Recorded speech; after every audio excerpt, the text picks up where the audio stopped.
الحمد للہ رب العالمین والعاقبۃ للمتقین والصلاة والسلام علی اشرف الانبیاء والمرسلین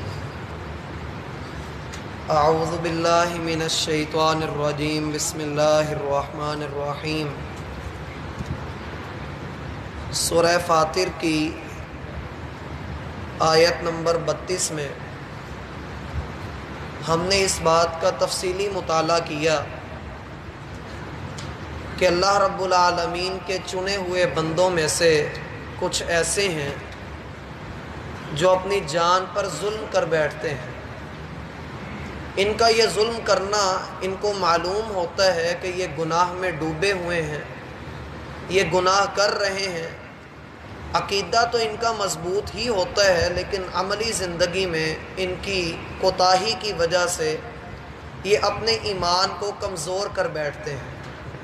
اس لیے لازم یہ ہے کہ اپنے ایمان کی تجدید بندہ کرتا رہے، اپنی مجالس میں اللہ اور اس کے رسول صلی اللہ علیہ وسلم کے فرامین کا تذکرہ کرتا رہے تاکہ اس کا ایمان سلامت رہے۔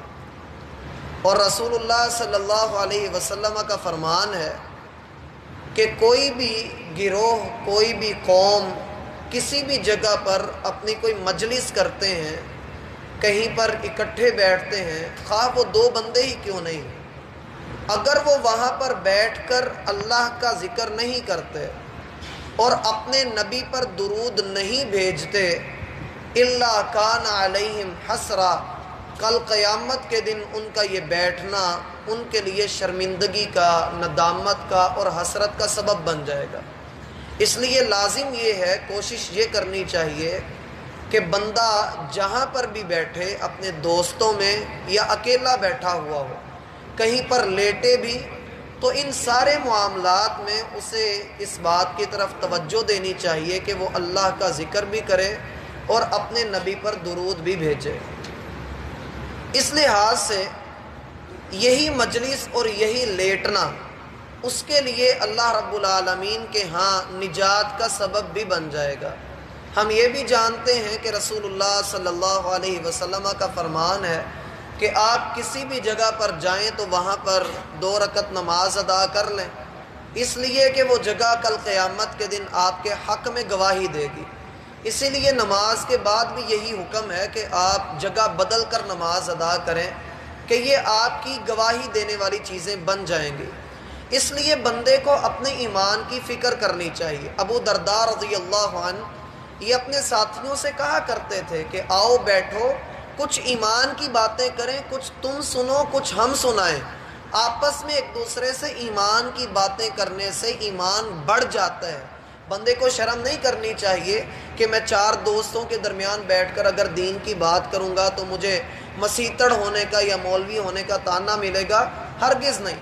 بندے کو اپنے ایمان کے بارے میں کم از کم اس طرح کا سمجھوتا نہیں کرنا چاہیے۔ یہ تو ہوئی ہماری پچھلی باتیں جو ہم نے پچھلے کئی ایک دنوں میں پڑھی۔ ذرا خاموشی اختیار کریں، روز یہ چیز جو ہے مناسب نہیں ہے۔ وَمِنْهُمْ مُقْتَصِدٌ، اور کچھ ان میں سے ایسے لوگ ہیں جو میانہ رو ہیں، معتدل مزاج کے ہیں، یعنی دین پر عمل کرتے ہیں اور پورا عمل کرتے ہیں، گناہوں سے بچتے بھی ہیں، گناہ کے اندر بھی نہیں جاتے ہیں، لیکن ہیں درمیانے درجے کے، اعلیٰ درجے کے نہیں ہیں، درمیانے درجے کے لوگ ہیں۔ یہ وہ لوگ ہیں کہ جو شک و شبے والی چیز کے اندر پڑ جاتے ہیں، گناہ کا کام کرتے نہیں ہیں لیکن ایسے کام میں پڑ جاتے ہیں جس میں شک ہوتا ہے۔ رسول اللہ صلی اللہ علیہ وسلم کا فرمان ہے کہ آدمی اس وقت تک پکا مومن نہیں ہو سکتا جب تک وہ شکوک و شبہات والی چیزوں کو بھی نہ چھوڑ دے۔ پہلا جو گروہ ہم نے پڑھا ہے وہ ہے جو حرام کاری میں مبتلا ہے، حرام میں ڈوبا ہوا ہے، وہ ہے تو اللہ کے بندے لیکن ان کی توبہ ضروری ہے، ان کو چاہیے کہ وہ اللہ کے در پہ آئیں تو پھر ان کی توبہ تلافی ہوگی۔ لیکن یہ جو گروہ ہے یہ حرام سے بچتا ہے، گناہوں سے بچتا ہے، نیکی بھی کرتا ہے، اللہ سبحانہ و تعالیٰ کی رضامندی والے کام بھی کرتا ہے، لیکن اس کی کیفیت کیا ہے کہ کبھی اس کے ایمان کا لیول کم ہوتا ہے تو یہ کوئی شک والا کام کر لیتا ہے۔ جیسے اکثر لوگ ہوتے ہیں کہ وہ حج بھی کیا ہوا ہے، نمازیں بھی پوری ادا کرتے ہیں، اخلاق کے بھی بڑے اچھے ہیں، لیکن کبھی کبھار ان کے منہ سے ایسی بات نکل جاتی ہے کہ بندہ حیران رہ جاتا ہے کہ اس کو یہ زیب نہیں دیتا تھا۔ بات اس کی ٹھیک ہوتی ہے لیکن اس کے کرنے کا انداز بدل جاتا ہے۔ یعنی کہ آپ یہ کہہ لیں کہ جو چیزیں دین نے مستحب بتلائی ہیں، دین نے جن چیزوں کو پسندیدہ قرار دیا ہے، یہ کبھی کبھار ان کو چھوڑ دیتے ہیں۔ مثلا اللہ کے رسول صلی اللہ علیہ وسلم کا طریقہ کار یہ تھا کہ آپ رات کو وضو کر کے سویا کرتے تھے۔ یہ بندہ جانتا ہے کہ اللہ کے رسول کی سنت یہ ہے، لیکن ویسے ہی سستی کر جاتا ہے۔ یہ ہے درمیانہ درجہ۔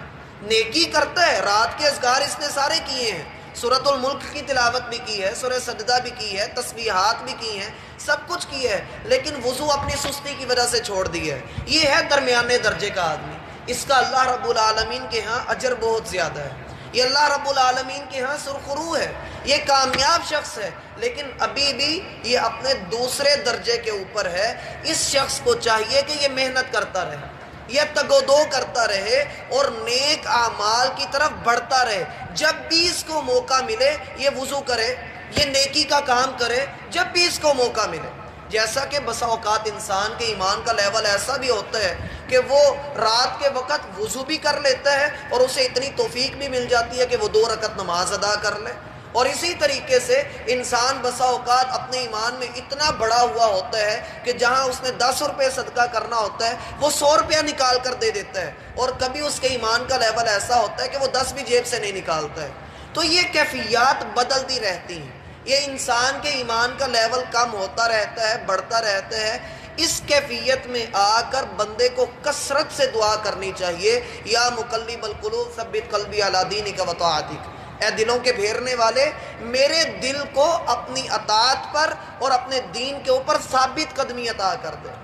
جو اگلا درجہ ہے وَمِنْهُمْ سَابِقٌ بِالْخَيْرَاتِ بِإِذْنِ اللَّهِ، اور اگلا جو درجہ ہے وہ یہ ہے کہ ان میں سے کئی ایسے ہیں جو سبقت کرنے والے ہیں نیکیوں میں اللہ کے حکم سے، یعنی ان کے اندر تو گناہ کا سوچنے کا تصور بھی نہیں ہوتا، اور پھر ان کو جب پتہ لگ جائے کہ یہ اللہ کے رسول کی سنت ہے اور اس کو کر گزرتے ہیں۔ یہ مکروہات میں نہیں پڑتے، ناپسندیدہ کاموں میں نہیں پڑتے، اور جو کام اللہ کے رسول صلی اللہ علیہ وسلم نے کیے ہیں یہ بڑھ چڑھ کر ان کو کرتے ہیں۔ ان کی زندگی میں گناہ نام کی چیز نہیں ہوتی، یہ سب سے اعلیٰ درجہ ہے۔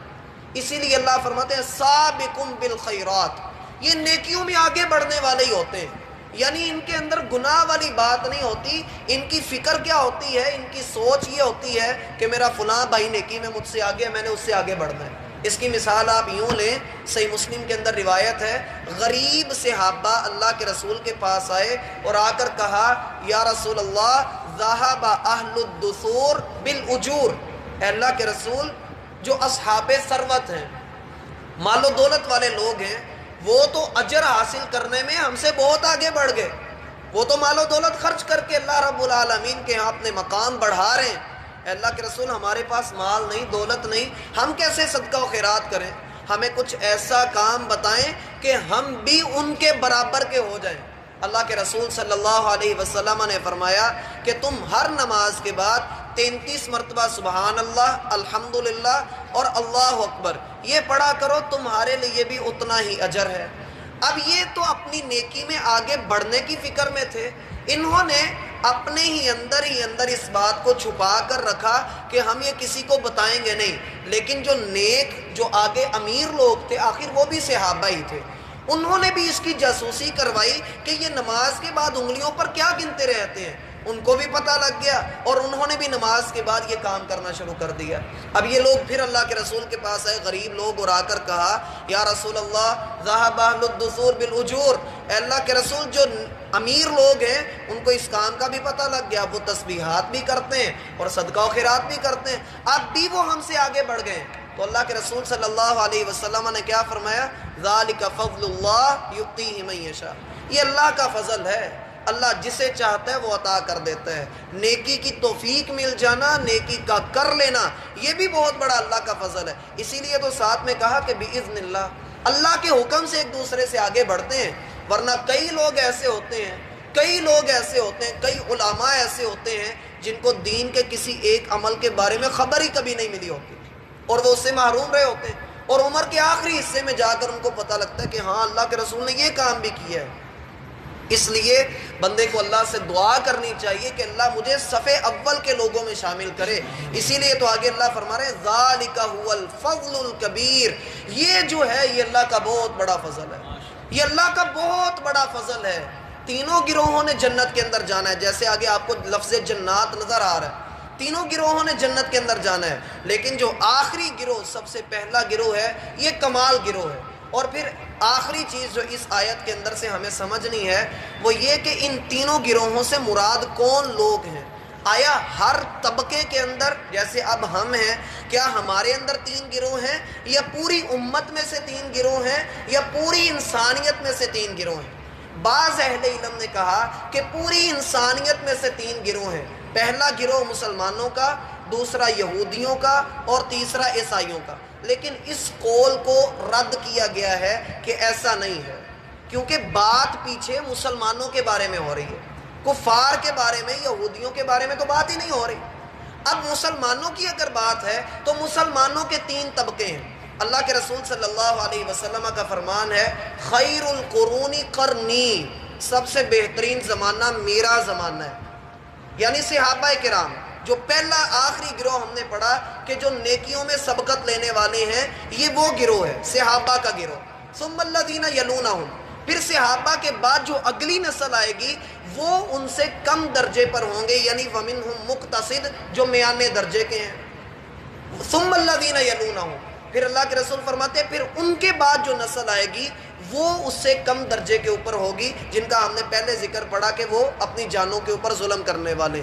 ایک اس کا یہ معنی ہے، ایک معنی اس کا یہ ہے کہ ہر معاشرے کے اندر یہ 3 گروہ پائے جاتے ہیں، اور یہ معنی بھی درست ہے۔